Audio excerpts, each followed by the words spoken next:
inviting us. We are very happy to be here.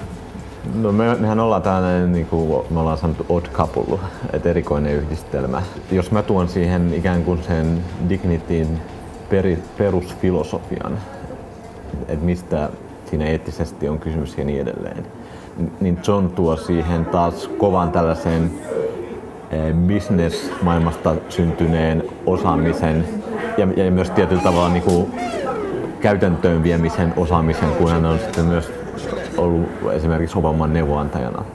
Ja Haakon taas tuo siihen tietysti niin kuin tosi paljon kokemusta niin kuin tällaisten näkyvien hankkeiden vetämisestä ja niin kuin sen diplomaattisen otteen.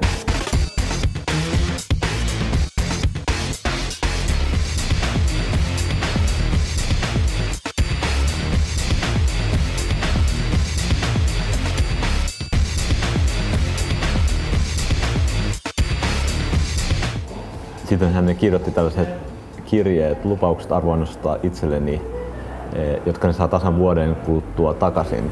Ja se tulee olemaan sellainen tarkistuspiste, jossa me tullaan niin kuin yhdessä tarkistamaan, että onko tehty vai ei ole tehty. Ja tätä samaa logiikkaa kuin mitä mä nyt sovellan 12-vuotiaisiin, niin aion soveltaa samaa logiikkaa suoraan maailman johtajiin. Et jokainen sana, jonka päättäjä ilmaisee esimerkiksi tämän meidän matkan aikana, niin se on ikään kuin lupauskirje.